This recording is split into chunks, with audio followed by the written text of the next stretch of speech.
Pemirsa, Anda masih bersama dengan Berita Satu dan masih bersama dengan program Impact. Dan ingin saya sampaikan bahwa program ini juga dapat Anda katakan seperti pada waktu penutupan segmen pertama, saya katakan bahwa, atau kami katakan, bahwa berita ini juga dapat Anda ikuti atau acara-acara Berita Satu dapat juga Anda ikuti melalui www.berita1.com atau www.berita1.tv. Dan ingin saya sampaikan bahwa di dalam Berita Satu atau grup Berita Satu, kami juga meluncurkan yang dinamakan layanan WiMAX, dan secara bertahap di Jakarta Anda dapat mengikuti siaran ini melalui WiMAX atau Wi-Fi yang berjalan, dan Anda dapat ikuti bahkan apabila Anda berada di dalam mobil.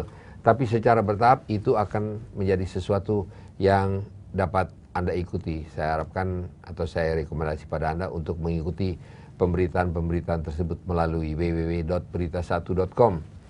Kita masih bersama dengan Bapak Ahok atau nama aslinya Xiong Wai-zi, dan walaupun beliau tinggal di daerah, ternyata sosok yang satu ini cukup mengenal kota Jakarta.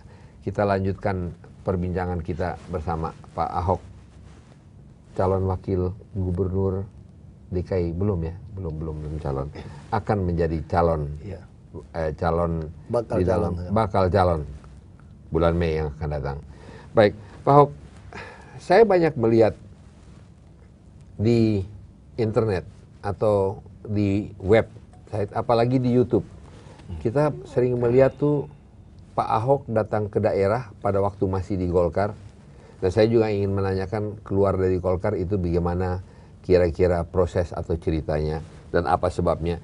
Tapi kita melihat bahwa di dalam kampanye yang Pak Ahok lakukan sesudah menjadi anggota DPR, sering ke daerah berbicara dengan hanya 6, 7 orang, 8 orang. Direncanakan atau tiba-tiba aja hal-hal tersebut terjadi? Biasa itu kita mengisi reses itu ada 9 hari. Ada 7 pertemuan yang resmi. Nah, ada juga pertemuan tidak resmi. Biasa saya tuh 9 hari itu tinggal di dapil saya.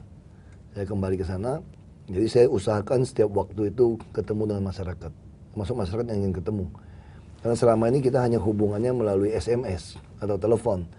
Kalau bisa langsung ketemu dialog kan kita bisa lebih dalam, lebih tahu apa yang dikeluhkan oleh masyarakat.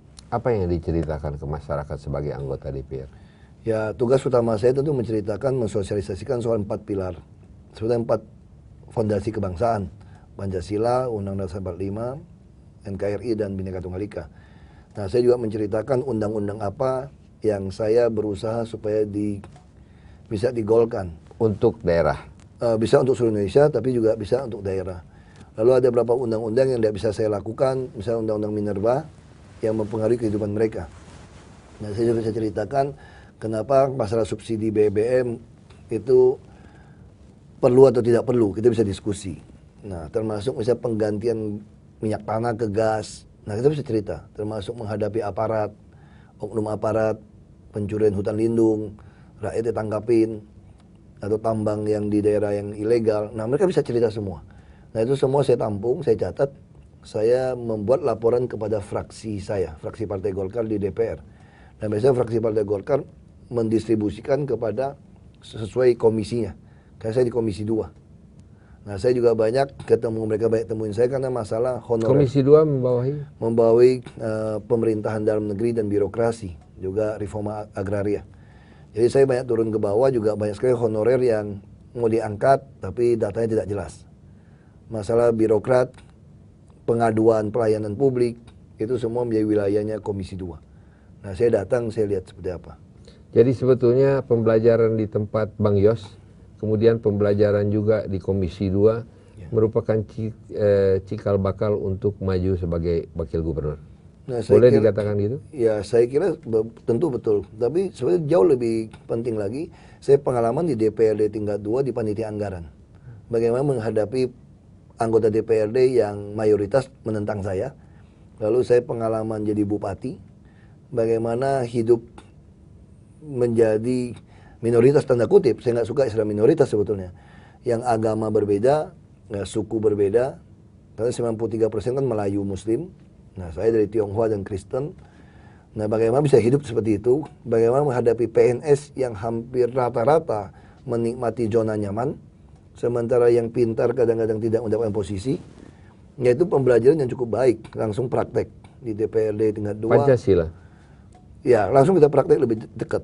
Kalau di DPR RI kita pelajarin seluruh Indonesia, kita bisa tahu yang paling berkuasa di Senayan seperti apa kelakuannya kawan-kawan di sana. Nah, kita bisa belajar banyak. Baik, kita akan bicara masalah kawan-kawan di Senayan itu mungkin di satu kesempatan yang akan datang. Tapi saya juga ingin menanyakan, karena Pak Ahok sudah mengatakan bahwa dulu di DPR, keluar dari DPR, dulu di Golkar, masuk, orang bilang bajing loncat.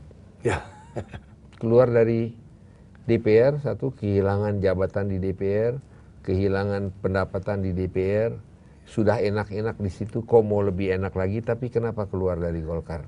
Dan proses apa keluar dari Golkar? Tentunya tidak serta-merta pada satu saat, Pak, saya mau keluar dari Golkar, saya tidak ikut dengan Golkar, pasti ada prosesnya. Proses apa? Kenapa pindah ke PDIP, pindah ke Gerindra? Ya, jadi sebetulnya Prosesnya. kalau kita bicara proses, kalau bilang loncat-loncat, bagi saya itu saya loyalitas saya kepada negara dan kepada rakyat. Kalau orang mengatakan sudah nyaman, kenapa Anda mau loncat? Justru kalau kita bicara seperti itu, ya kita tentu tidak mau keluar. Karena kan masih bakal calon kan. Wakil gubernur kan masih bakal calon. Kalau kita sudah keluar sesuatu, ini kan sesuatu yang istilah orang burung di tangan dilepas mau tangkap burung di udara. Saya kira udah umur 40-an seperti ini, kita bukan orang bodoh lagi. Nah, persoalannya ini adalah sesuatu panggilan tugas. Artinya apa? Kalau kita bicara hari ini, rakyat kan tidak percaya pada siapapun, termasuk parpol. Apalagi DKI. Hari ini rakyat sudah tidak percaya kepada siapapun. Iya. Kalau kita baca di umumnya di BBM Broadcast, kalau kita canda kan, misalnya ada pesawat Boeing membawa 560 anggota DPR RI yang terhormat, lalu pesawatnya jatuh. Berapa orang yang diselamatkan? Artinya menjawab yang diselamatkan 240 juta rakyat Indonesia. Artinya di persepsi rakyat itu kan hampir semua ini adalah sesuatu yang, kalau kita mau transformasi negara ini, kalau bukan melalui institusi partai politik dan melalui elit, bagaimana mungkin negara kita bisa lakukan suatu transformasi? Nah, ini tiba-tiba Gerindra memanggil saya. Siapa? Pak Prabowo. Langsung? Telepon? Enggak, di telepon anak buahnya, saya datang, saya juga pikir betul atau tidak. Ya sudah, datang saja. Ketika ketemu beliau bukan Pak Ahok yang datang ke sana untuk telepon. Mereka telepon cari, dulu. Mereka cari. Yang cari. Lalu beliau mengatakan cerita tadi, hari ini kita mau melakukan sebuah transformasi setelah kita reformasi. Tapi kepercayaan publik terhadap parpol kan sedang turun-turunnya, termasuk elit politik.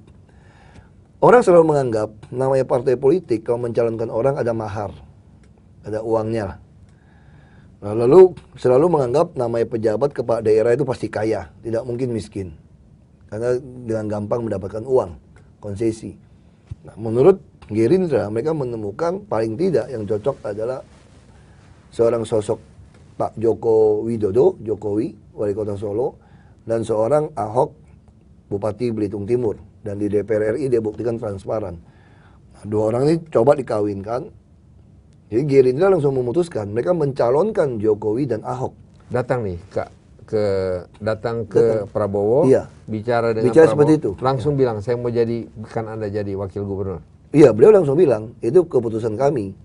Lalu saya tanya, Bapak kan partainya tidak cukup, hanya 6 kursi. Nah, karena itu kami akan membawa ini kepada partainya Jokowi, PDI Perjuangan, apakah mau mencalonkan ini berdua. Lalu saya tanya apa lagi, beliau mengatakan begini, saya bilang, apa imbalannya gitu Pak? Saya nggak punya uang kan? Anda yang minta. Oh, saya tanya. Anda mau kasih. Bukan, saya tanya kan. Ini cerita baru ini. Iya, saya mau tanya. Iya kan orang bilang tidak ada makan siang yang gratis gitu kan. Ini kalau saya jadi wakil gubernur sama Pak Jokowi, balas budinya apa? Kan kita masih tahu. Uang buat saksi aja saya nggak bisa, jual semua harta juga nggak cukup. Nah, saya harus bicara. Lalu beliau mengatakan, kami tidak menghendaki apapun dari saudara kalau soal imbal balik. Tapi kami hanya minta, begitu jadi kami ingin warga Jakarta itu merasakan kalau dipimpin dari gubernur wakil gubernur yang jujur dan bersih tanpa kepentingan pribadi dan mau melayani, maka ini akan membawa dampak ke seluruh Indonesia. Orang akan jadi percaya kepada partai bahwa masih ada partai yang ingin perubahan. Ketika Anda jujur, aktivis Anda jujur, partai akan mau mempromosikan Anda. Itu kata beliau. Lalu saya katakan, terus bisa nggak Pak? Nah, beliau tanyalah sama saya tentang DKI. Beliau juga takut kan, jangan-jangan ini jujur bersih melayani, kalau nggak ngerti DKI kan gawat juga kan. Kau mesti tanya. Nah, saya cerita, kebetulan saya mengerti dari pengalaman dengan Bang Yos. Saya juga banyak melayani di sosial di DKI. Saya tahulah kehidupan kumuh segala macam. Nah, saya ceritalah soal transportasi, soal banjir, soal perumahan, urbanisasi. Diterima Terima oleh beliau. Beliau terima. Kemudian langsung dicalonkan. Tapi pertanyaan berikut, karena kita akan jeda. Pertanyaan berikutnya, kalau bisa pendek Pak Ahok, Golkar reaksinya? Golkar waktu saya Lapor laporkan, kepada siapa? saya lapor kepada Wasekjen Nurul, adanya orang-orang Golkar di komisi. Ya semua tertawain saya, mana mungkin ada partai mau mencalonkan kamu di DKI. Golkar sendiri, Jawaban? Golkar dia tidak mau calonkan di Babel. Jawaban? Saya bilang, ini ada ajak saya bicara. Ada yang teman bilang, udah lupakan lah, itu cuma wacana. Kita jeda sebentar. Tapi saya juga mengetahui bahwa Pak Ahok mengatakan waktu jadi bupati bukannya tambah kaya. Padahal daerah kaya ya, itu Babel. Iya, tambangnya banyak sekali. Malah habis uang jual untuk mengendalikan. Karena gajinya terlalu kecil, 6 juta. Kita jeda sebentar. Pemirsa, dari dialog di segmen ini terlihat sekali bahwa tokoh muda ini cukup mengenal permasalahan di negeri kita ini. Bukan hanya di Jakarta, tentunya sesuatu yang baik. Tetap simak perbincangan kami dengan Bapak Ahok di segmen selanjutnya.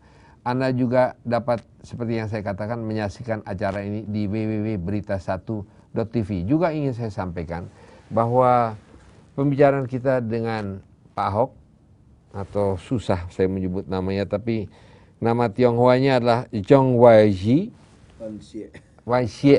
Chong Wan-shie. Dapat juga Anda ikuti di koran kita, di Suara Pembaruan, maupun di Investor Daily, di mana pembicaraan kita akan ditranskrip dan dapat Anda ikuti semua tanya jawab kita bersama dengan Pak Ahok.